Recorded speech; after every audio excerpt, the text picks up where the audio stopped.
What is going on, everybody? Welcome to another episode of Pod Scum. This right here, as you all know by now, is the podcast where we dive into the deep, dark, murky waters with a plethora of legendary guests. I am, of course, your host, your bastard of ceremonies, the number one scumbag, Rex Ruger. That's REXXX. You might also know me as the King of Sleaze, a.k.a. the Hair Metal High Priest, and most importantly, a.k.a. Diamond David Lee Roth Jr. That's right, you're looking at him. And the him happens to be the son of glam, the front man for the band. Just smoked a few grams. I got 1 million fans. I'm your ice cream man. Mr. Wop, Bop, Loo, Bop, Wop, Bam, Bam, Shazam, hot damn. Whew. Looking good, of course. Everybody in the house looking good, including you all out there. You know how I get it done. There's only one product that'll get you the quaff, like Roth. Coming to you, as always, from the Lavender Lounge of Love, and joined, as always, by the great Keith Hernandez Puppet. There he is, folks. My sidekick, my co-host, my right-hand man, bringing you the No Frills podcast. You don't get no frills, but you do get plenty of thrills, and that is looking at this mug. So you're welcome. And if you're watching us right now, please like and subscribe to the channel, and be sure to follow Pod Scum on Facebook. And we got a good one today. As you know, if it ain't musicians, it's fisticuffs.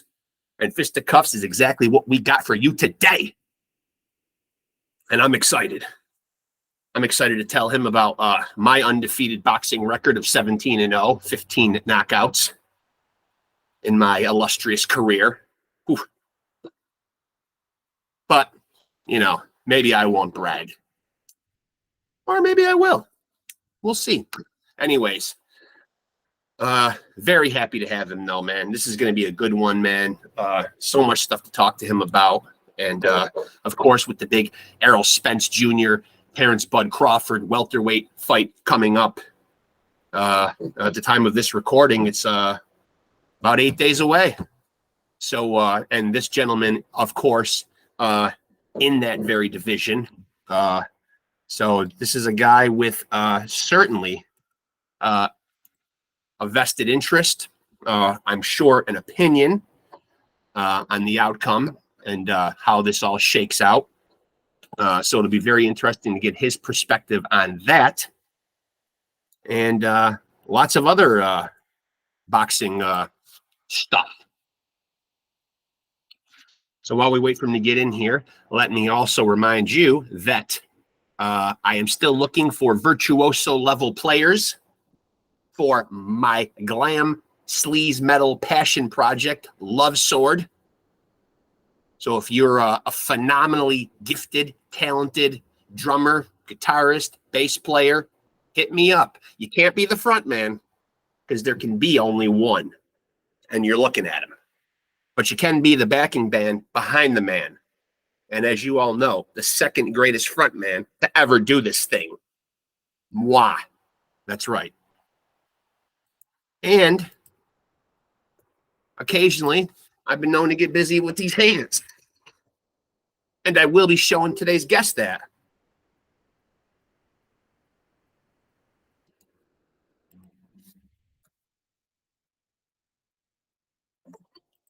Oh, and there he is right now. So let's get him in here. And I'm psyched up. Let's chop it up with him on Pod Scum. Let's go.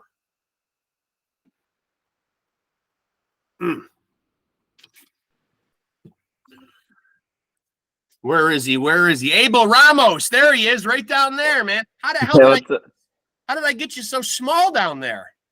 I don't know, man. Yeah, that's weird, man. Ordinarily, man, I have the pictures here.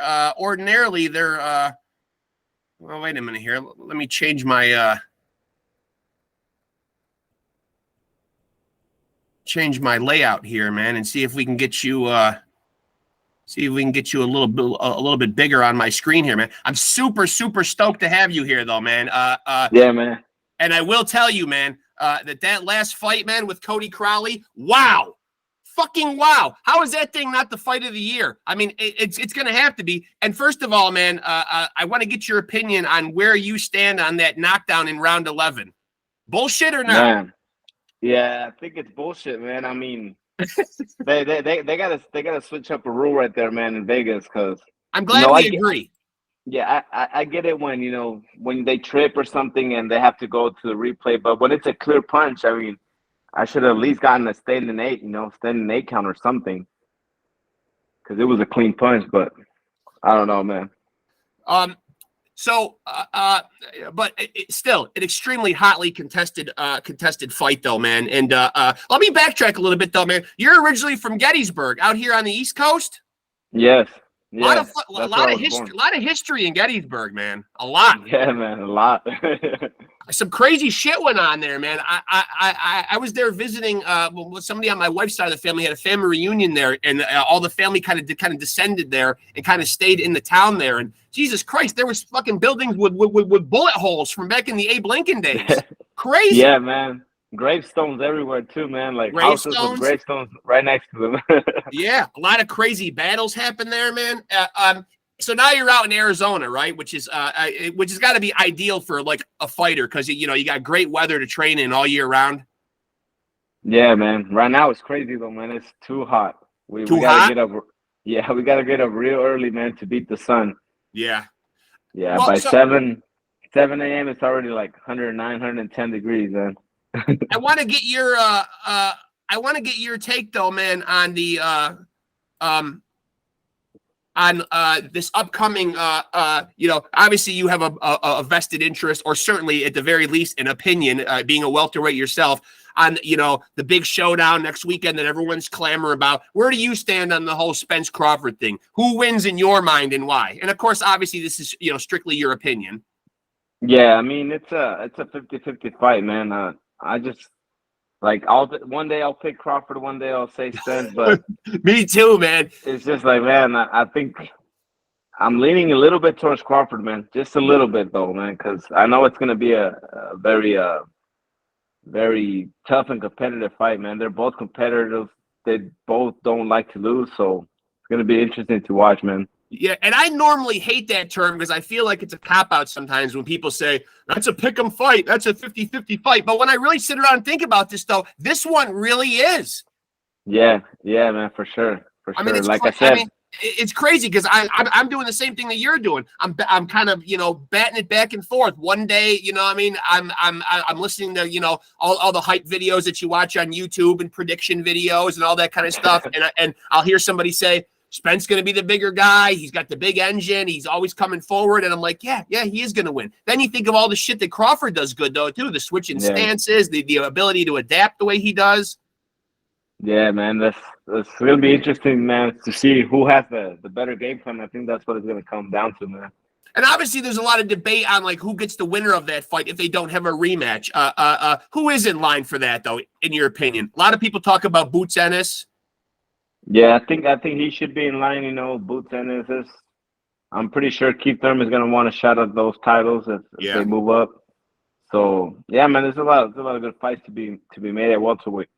I like though the fact that and of course as a fighter, it's probably got to be a bit heartbreaking. Like it's a split decision with Cody Crowley. Another split decision in 2020 against Ugas. I mean, is it tough? Take me into the mindset of a fighter, man. Like when you're losing these close fights, and they're split decisions, and there are judges going for you in the decision. How hard is it mentally, to bounce back from that? Because that's got to be the toughest part right there. Obviously, physically, you always show up. You're in phenomenal shape all the time. A phenomenal skill set. But mentally, like, what does that do to a fighter, and how do you bounce back from that? Yeah, man. I mean, it's heartbreaking at first. First couple nights, man, I can hardly get any sleep just thinking about, man, I should have done this, I should have done that. But I mean, it's just for me. I get over it once I start training again. Once I have another fight in mind, I let that be a distraction for me and just focus on the future, man. I'm just here to give exciting fights to the fans, man. And that's why I love boxing. Well, that was a great card, though, that Cody Crowley card, and it was also great, and it had to be pretty special night for you because obviously, your nephew Jesus was on the card as well. Yeah, man. Yeah, he did great, man. He did amazing. He looked great in that fight, and yeah, man, it was an all around great experience. I came down from that ring feeling good about myself. I had given it everything I had. I Yeah. had given a good fight. So, I just enjoyed the rest of the night with the family. Is the fact that you don't get credit for the 11th round knockdown, is that something that as a fighter, because obviously, you perfect this craft or whatever, you put so much blood, sweat, and tears into preparing for these fights. Then when you don't get credit for a knockdown that may or may not have been the deciding factor, is it one of those things that like it kind of like fucking sticks in your craw, so to speak? You know what I mean? Yeah, man. I was actually thinking about it yesterday too, man. I was just, for some reason, it came to my mind, man. Like, man, like, the hell happened there, man? On the technicality, I don't get the knockdown. Yeah. But I mean, I'm getting stripped of the knockdown and the opportunity to finish him. 'Cause Right. to knock out somebody, it has to be instant. It does. Cody Crowd is in good shape. You give him a couple seconds, they recover. Yeah. So, I don't get the knockdown and they rob my opportunity to stop him or to knock him out. But, I was just thinking about that yesterday, but I was like, you got to let it go, man. right? It's not healthy. It's not healthy because you can really drive yourself crazy over it. You know what I mean? Like, Yeah. And so in your opinion, who would you say has been your toughest opponent? My toughest opponent, I would say Ugas, man. Ugas he had some good counter punches. He's strong too, man. Yeah. And but it wasn't my toughest fight. I think my toughest fight was against Ivan Barachik. That fight was a war. Yeah. And yeah, man, I had to dig down deep for that one. Now now I'd like to also get your opinion on these gimmick fights. And when I say gimmick fights, like when you see these, and I'd like to know like where you stand on if you like them and if they're good for boxing. When you see these Jake Paul, Logan Paul type spectacle fights, you know what I mean? Like where they're calling out guys and they're making these huge paydays and they're kind of like, they're getting paydays that guys have kind of, spent their whole life in the sport and they don't get these kind of paydays. Do you like these spectacles? Do you think they're good for boxing? I haven't even watched the Jake Paul like fight completely, man. I never tuned into those fights. Yeah. I like more like I like what they do like leading up to the fights, the videos, the trash talking. I think that I like that, it's entertainment, it's funny to watch. But when it comes down to the fight, no, I don't really watch it, man, because there's nothing for me to learn there, Right. It's gonna be. I love that you say that, though. I mean, like you're sitting down and you're watching fights and you're approaching it from a mindset like every fight you're trying to learn something. Yeah, man, always, man, always. Every fight I watch, I'm always studying and seeing what they're doing and what they're not doing, and every fight, man, every fight. I just love boxing, and I love watching boxing. And is there a fighter out there who you think you've learned, probably garnered the most from? I mean, I know you're a big Julio Cesar Chavez fan. Yeah. I think he's the one. Growing up, that's who I watched a lot. But I also watched Oscar De La Hoya, Shane Mosley, all those fighters, man. I used to love watching them. When YouTube came around, that's all I did, man. Just watch fights. Yeah. And right now, I just watch them live, and that's it. Like the newest fights, watch them live and learn, and then that's it. You know what? And I sat around and when I was gathering, like all the stuff I wanted to talk to you about and putting down some notes or whatever, I'd seen in a previous interview that you mentioned how much you like Julio Cesar Chavez. And then I go and do a little bit of research on him. Fucking 107 freaking wins. That's fucking crazy to me. Yeah, man. Yeah, man. Jesus Christ. 86 knockouts. Some guys don't even get 86 fights in their life. Yeah, man. He was probably fighting every 2-3 weeks, man, to get a record like that. Yeah, that's crazy. What is the right number of fights to have in the course of a year, man? I know a lot of these guys who get way, way, way up in the stratosphere, like a guy like Canelo. You'll see him fight in May. You'll see him fight in September, man. But is that the right amount of fights? Is that too inactive, 2 fights a year? I mean, do you like to be busier than that?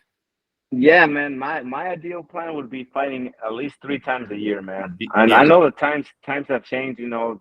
The preparations now are like more intense. They have to do pre-camp, they have to do diets, they have to do a lot of stuff like that, man. But for me, 3 fights a year, that would be perfect, man. And you know, the tradition of boxing, you know, it certainly runs deep in your family. You know, as I mentioned, your nephew, his father trains both of you guys, correct? Yeah. So, how early on did you get started in this? Like, how early did you get a pair of boxing gloves on you? I was about we first started with one of my older brothers as well. We started like at 8, 9, but we Wow. didn't start competing till like 13. Yeah. 13, I had my first amateur fight. But outside of a boxing ring, man, like, were you like a kid that got into a lot of fights? No, man, I was real chill at school, man. I was real Yeah. shy. I barely even talked. You know, Yeah. I stayed out of trouble. But yeah, and in our house, man, every weekend, if there was fights, you know, we would take out the pair of gloves and, you know, spar my brothers or whoever was around, my cousins. Yeah. It was just we were just huge boxing fans. With that welterweight division, you know, being as deep as it is, you know, and you know, of course, you just had the Crawley fight in March, but you know, how soon do you start scoping other opponents? And is there anybody out there specifically that you want? Let's fucking start some shit here, Abel. Let's call somebody out. Who do we want here? Man, my next move, I'm going down to 140 pounds, man. I want to fight anybody down there. Okay. 47. So you're gonna go down. Oh, so you're gonna go down in weight. Yeah, I'm gonna go down in weight, man. I was feeling a little small at 47. You know, I kept staying at the weight because I was like, no, man, next time I'm gonna put on some more weight. Yeah. And after weigh-ins, I would only put like 3 or 4 pounds on. These guys are putting like 15 to 20 pounds on me, man. So Yeah. I would feel their bodies just heavy on me. Yeah. But yeah, man, we're gonna make a little bit of a sacrifice and come down to 140. I think there's a lot of good fights there too, man, and any of the top fighters there too, man. I want to get ranked and fight for a world title there. Yeah, there is a lot of good fights because now, like, it seems like you got, you know, Ryan Garcia has moved up, and it looks like Devin Haney's going to move up. Yeah. And you got Regis Prograis is already there. Josh Taylor's already there. You know what I mean? Like, there's a lot of good. The 140-pound division is getting exciting as well. Yeah, man. Yeah. So I think it's a good time for me to go down there, man, and challenge those guys. Is it hard? Is it hard? Like, as you get older, you know what I mean? Because obviously, you know, our bodies, you know, we can't always do what we did when we were 18 or 20 years old. You know, is it harder for you to make, you know, is it easier for you to make 140 pounds? I think it's gonna be easy, man, because when I'm, you know, prepping for 47, I always go below. I get down to like 44, like a night before the weigh-ins, and I'm still eating. I'm still having, you know, if I make a little bit more of a sacrifice, I can make 140 easy. Yeah. So it should be easy, man. And I'm gonna feel way stronger. And what do you make of the one Charlo brother there going up 2 weight divisions to fight Canelo? Crazy? It's gonna be interesting to see, man, how he puts on that weight. But I mean, Canelo's too strong at that weight. I think. Very. Yeah, I think it should be. Canelo has all the advantages there, man. But it wouldn't surprise me if Charlo gave him a good fight, though. But what's the fight that we really need to see at 168, though? It really feels like, you know, as much as people have clamored for Spence and Crawford, and we've called for a lot of these fights. And by the way, it does seem like 2023, everybody's really starting to fucking get into the. I will say that the Tank and Ryan Garcia fight really did kind of kick off this whole thing now of great fighters fighting each other. Now, 2023 has been a great year so far. Yeah, man, we're getting the fights that the fans want to see, you know, finally, and it's great for boxing, man. I think that's gonna pick up the sport a lot. I feel like another fight though that people really want to see, and I don't know if Canelo is avoiding it or not, but is obviously Canelo and David Benavidez. That's an interesting fight that I think fans really want to see. Yeah, man, for sure. I think that should be the fight that to be made next, man. Benavidez and Canelo. Everybody wants to see it, and I think it'll be great, man. It'll be a great matchup. What makes Latino fighters, Mexican fighters, you know, Cuban fighters, you know what I mean? I always say, man, every time I'm talking boxing, man, that you know that Latino fighters, there's just something in them that's very different, man. And I never put my finger on it, man. But always tremendous boxers though, with a ton of heart and very tough. Where does that come from? Is it a cultural thing? Man. It must be a cultural thing, man. I think growing up, we grow up to, with the like that macho self-esteem that, oh, don't cry, do this and do Yeah. that and be a man. Yeah. And I think that that's perfect for boxing, man. I mean, because when you're fighting, nobody's gonna sugarcoat anything for you, man. It's a fight, and you Yeah. gotta man up and take it. I feel like we weren't getting a lot of these good fights for for quite a while, because I feel like a lot of this was kind of I almost equate it to the things that Floyd Mayweather did in retiring and keeping his O intact after so many fights. Really set the precedent that people think that their greatness is measured on like not losing their O, even though there's a lot of great fighters, yourself included, the Manny Pacquiao's of the world, the Oscar De La Hoyas, as you mentioned, even the great Julio Cesar Chavez have taken L's. So but it seems like for a while everybody wasn't making these fights to kind of protect their O. Yeah, man. I think it's like you said. I think that's where it started from. Mayweather being the great boxer that he is. Not anybody can pull that off. And even the Castillo fight. Would you even consider him to be undefeated? I thought he lost that fight. I thought Castillo beat him. Yeah. But it got to a point where oh no, he has to be undefeated in order for him to make more money or to get up in the rankings. But me growing up, when I used to watch fights on YouTube, I never even looked at the fighter's record. If I liked the way they fought, I used to watch them all the time. Yeah. I didn't care about records. I didn't care about how many losses, undefeated or not. Boxing it's always the great fights are always gonna make boxing good. Not undefeated records.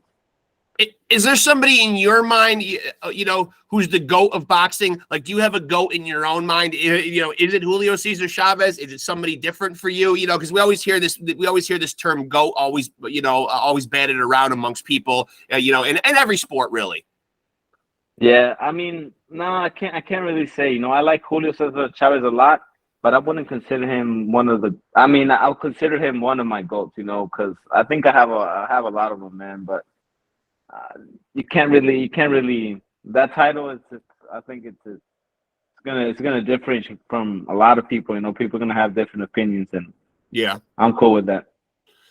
Now, what about your nephew Jesus? Like, what do you have any updates? And I'm trying to land him on the podcast as well. And I certainly don't want to put you on the spot speaking for him. But do you have any idea about like where his head is, or like what his next plan is going to be? I mean, he's obviously undefeated. I think he's 20-0 right now, 16 knockouts. He's off to a fantastic start in his career. I know he cites you as certainly an influence and somebody that he's looked up to a lot. Do you know like what's next for him? Yeah, man, he was supposed to fight on the Spence Crawford. I know. And he got injured. He's taken I think they gave him like 3 or 4 weeks to give rest to the hand. But he's still at the gym, man. I see him every day. He's still training, and I think he's looking at September for another fight. So maybe on a Canelo undercard. Yeah, because Canelo always seems to fight in May and September. Yeah, in the September, Canelo fight, they're looking to put him there.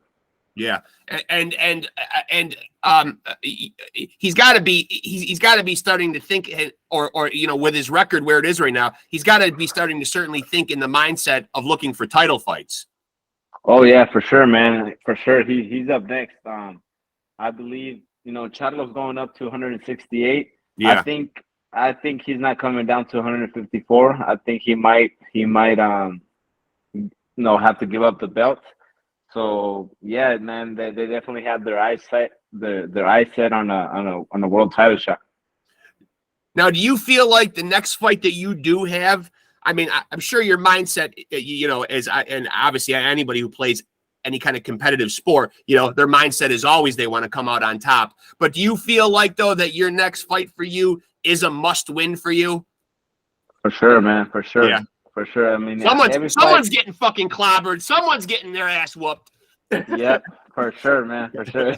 I gotta come down to 140 pounds and put the fear God in those fighters there, man. Yeah, I'm looking to make a statement at 140 pounds and hopefully get a title shot soon. What did you think about the and of course I don't want to put you in a difficult spot, but you know, because this is your profession, but you know, I can certainly say it because it's not my profession, but sometimes we do tend to get some bad stoppages and or some bad fucking judge scores or whatever. What did you make about Lomachenko and Haney? And that was a close fight. I had Lomachenko winning. I haven't got the chance to watch it again. Yeah. But you know, that's how boxing is, man. There's always like bad decisions, always favoritism, and you know. But it is what it is, man. It was a great fight, and that's all I take from that, man. It was a great fight. Is it fixable though? I mean, like, where do we go from, you know, because obviously judges, you know, certainly a big part of their job is very subjective. You know what I mean? Like, they're watching what they watch and they're putting down, you know, I mean, like more or less like what they think that they see or whatever. But, you know, like, is there a way to fix it? Do they need more training? Like maybe should technology become involved and maybe that should track the punch stats and maybe make these decisions? I mean, you know, is there an answer to fix this? Because it really can be like a wet blanket over some of these fights. You know what I mean? It kind of puts a damper on them. Yeah, man. I don't really know what training the judges get to get a license to be a judge. I don't know what the process is for that, but to me, the best way to prove it is give them a rematch, man. Give them a rematch. If the fight was so close, the fans want to see it again. Give them a rematch because a lot of these fighters they get away with the fight, with the decision, and they don't even want to see your name anymore. Right. Even if it was a close fight and people had other decisions, you know, they want to take off and run away with their undefeated record. And I mean, that's not being a boxer. That's not being a man. Like face him again and show him. Yeah. Yeah. Are we likely, in your opinion, however this Spence Crawford fight shakes out, do you think we see these guys do battle a second time, or maybe even people have even talked to trilogy, or do you think this is just probably something we're going to see once? I'm thinking it's only going to be once, man. But me too. Yeah, but like I said, you know, fighters tend to do that. You know, they beat the guy and then they want to go to bigger, better things. Yeah. And even if it's a close fight, you know, and people want to see the rematch, but I guess if it's a close fight, I don't know, man. I think they should have a rematch if it's a close fight. Yeah. Yeah. And when you go away to camp, or like when you go, you know, and you seclude yourself off and you're actually, you know, you really dig your heels in and you're really training for a fight, what's the hardest part for you about being in camp? I mean, you know, obviously it's a stressful time. You're watching what you eat. Sometimes you're away from your family, you know, a lot of different circumstances. Is there one thing for you, you know, that you don't look forward to, like when you're going into camp? Like, what's the thing that you tend to miss the most, or that kind of irritates you the most that you have to be away from? My family, man. That's the first thing. That's the first thing I start missing, man. My family, Yeah. You know, I get homesick real quick, man. Yeah. But luckily, we've been having our camps here in Arizona this last few fights, and That's nice. It's been great, man. It's been great. I've been happy throughout the whole camp, and just excited. And when you see a guy like Ryan Garcia, you know, another guy with a lot of upside to him. I mean, certainly very young. You know, he ran into a buzzsaw in Tank Davis, though. I mean, it just doesn't seem like anybody's stopping that guy right now. But now he's moved up to 140, which obviously could be a potential opponent for you on down the line. Being is that's your plan too. But so he drops Joe Goostin, and now he's linked up with Errol Spence's trainer, Derek James. You like that move? Derek James seems like he's building a really nice stable of fighters. Yeah, man, I think it should be good for him. You know, I think with Joe, I think he was doing whatever he wanted.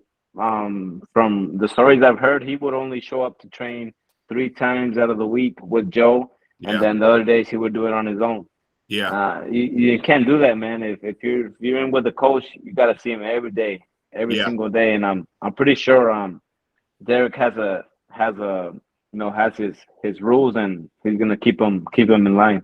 Yeah, I mean, from the videos that I've seen already, just him doing pad work and you know, like just some little clips here and there, he already looks a lot better. It looks like Derek James has really got him a little more defensive minded. His hands up in a better position. You can already see the difference.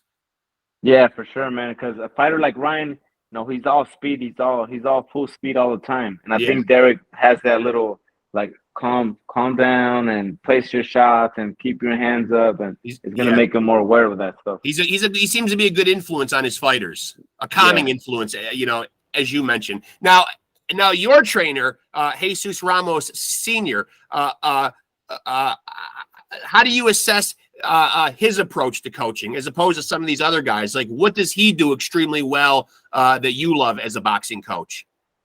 My brother, man, he doesn't sugarcoat anything. That's something that I like. You know, if you're looking like crap, he'll let you know. Yeah. But he also gives you that little, you know, that calming feeling. You know, whenever you get to the corner, he's always real calm. He always keeps you nice and settled. Yeah. And just the way he's always at the gym, and he's always learning. He's always working on new things, and that's what I like about him. Do you like when these guys like the hype fights and sell fights with trash talking? Because you don't seem to be a huge trash talker yourself. No, man, but I like it. I like watching it. You know, I love watching that stuff, man. I wish I could be like that, but I'm just not a trash talker, man. Yeah, you kind of either have it or you don't, right? I mean, it's kind of one of those things like. Yeah, when you don't have it and you're forcing it, it looks fake, man. It looks bad. Yeah. Oscar De La Hoya wasn't very good at it either. No. There's fighters that they have it, man, and it's just funny to watch. It's fun. It's kind of hard to be a trash talker when you're in Oscar's position and you're making lots of money and people have caught you wearing the silk pajamas and stuff. You know what I mean? Like, you know what I mean? It's you got to get in there and back it up with your fists. Yeah.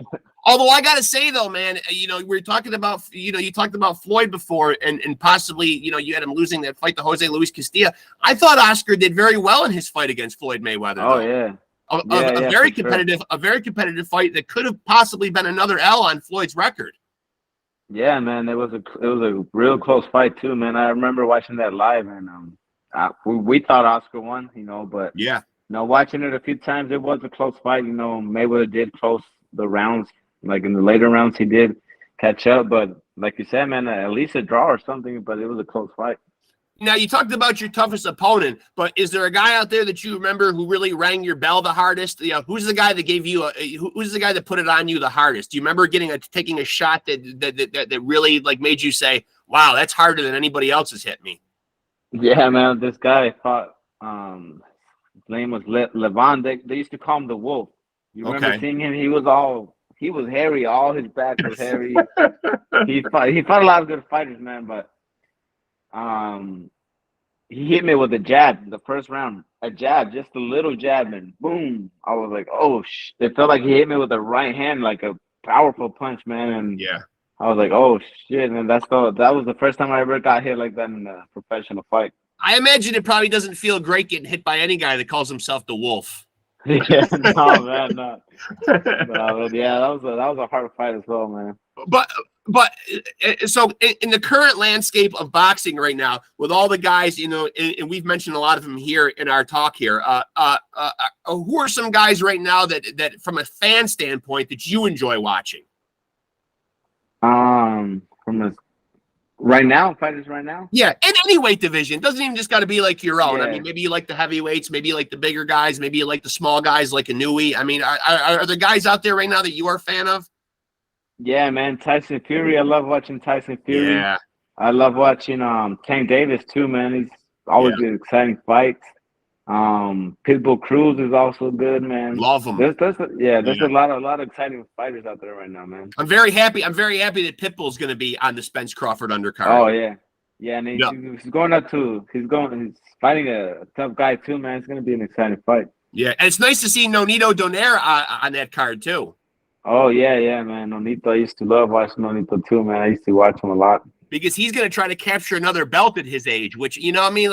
You know, the old fart in me wants to see him do it. You know what I mean? Like, I think it's great when these older guys come on, man, and they go in, Badu Jack just did it recently. He snuck in and got a title at his advanced age. You know what I mean? Like, I like when you kind of count these guys out and then they show you something, Yeah, for sure, man. I think it happened just a couple weeks ago with fucking Marquise Taylor. He turned in a pretty good performance against that kid that was a real contender that was on his way up. Okay, I don't think I watched that one. I think it was on the undercard of the whatever the hell they just had recently. Another guy that looked pretty good though, at least for a couple of rounds, was Victor Postal, another welterweight. Oh, okay, yeah. I mean, he eventually ran into a fucking wall or whatever, man. But I think Father Time kind of catches up with people sometimes, and it sucks when it happens right there on the spot in the ring. Oh yeah, for sure, man. That's what they say about boxing, man. That you age overnight, man. And yeah, man, I'm not looking forward to that. Getting in the ring and then just feeling old. Now, what is it about Tyson Fury that you like? Because he seems to do all the things, completely opposite of how standard boxers do it. You know what I mean?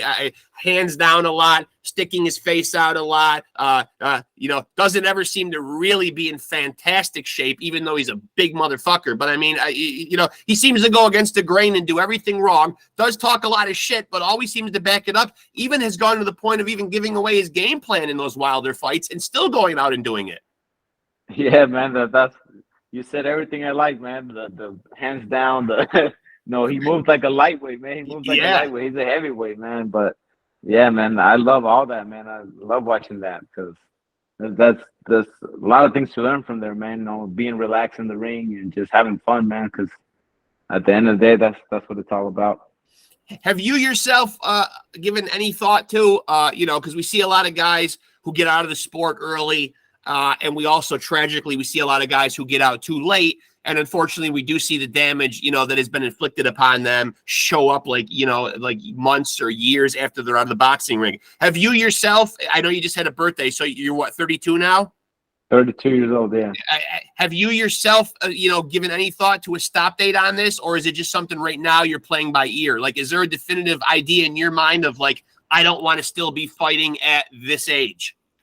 Oh yeah, for sure, man. I think I'm not fighting to, I have a deadline, but like you said, I'm playing it by ear. If I feel if I get to a point where I'm just pushing myself to go to the gym, it's kind of tearing on my body, then I'm gonna call it quits. I hope I have that mental clearness to say, hey, that's it, man. Because boxing is dangerous, man. It's a dangerous sport.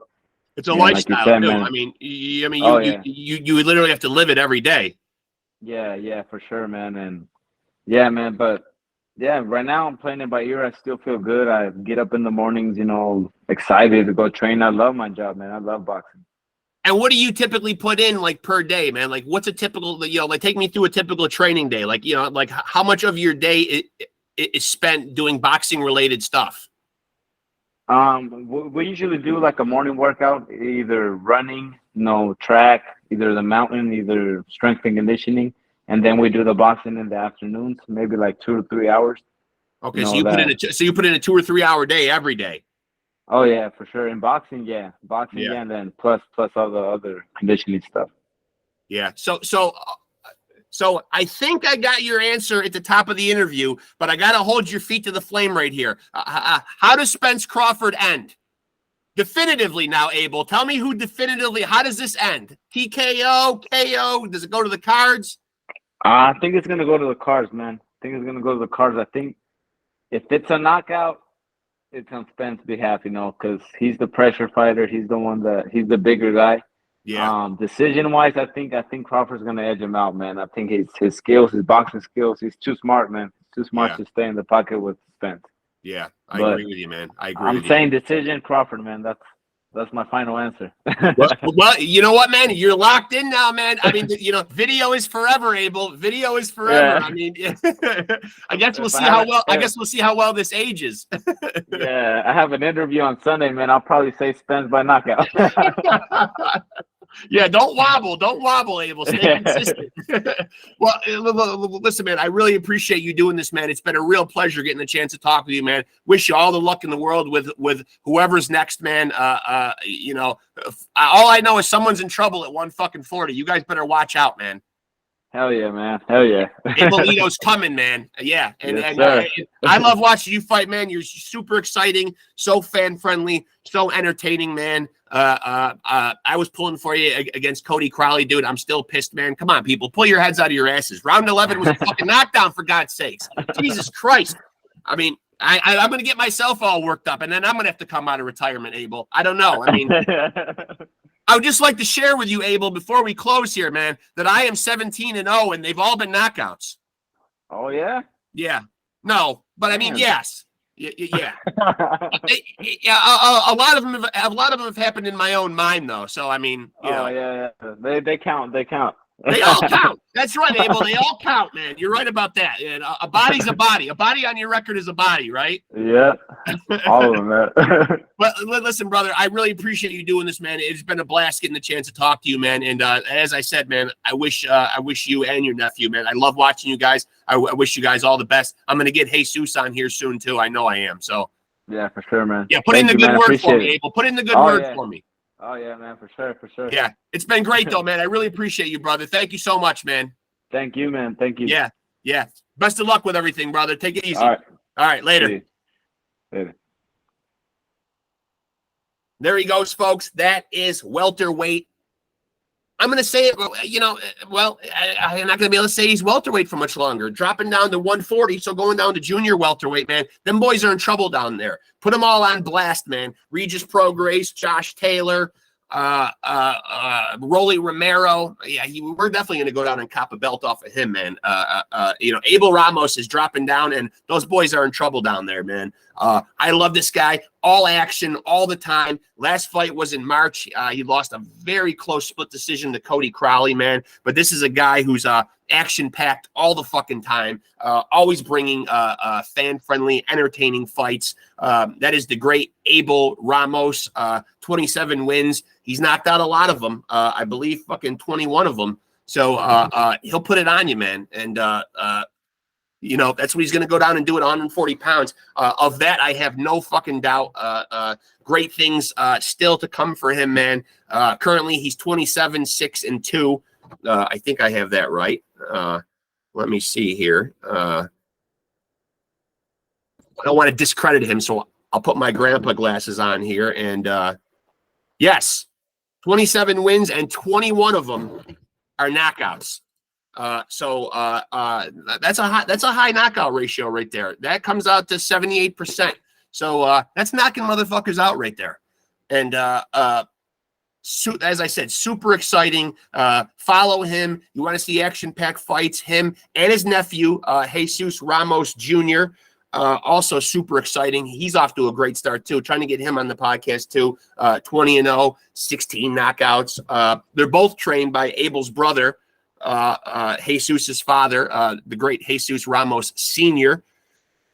It's a boxing family, man. It's in the family. It's in the blood, man. And, you know, they all take it super seriously, man. Super dedicated, man. The Ramos family out there representing for boxing, man. And it's great. It's great when you see it kept in the family like that. You know, the lineage, the tradition of it all, man. And so, you know, a real pleasure getting the chance to talk to him, man. I hope you guys enjoyed that episode as much as I enjoyed chopping it up with ABEL Ramos. And remember, kids, until we get together and we do this thing again, keep up your dukes. And remember to take it easy and keep it sleazy.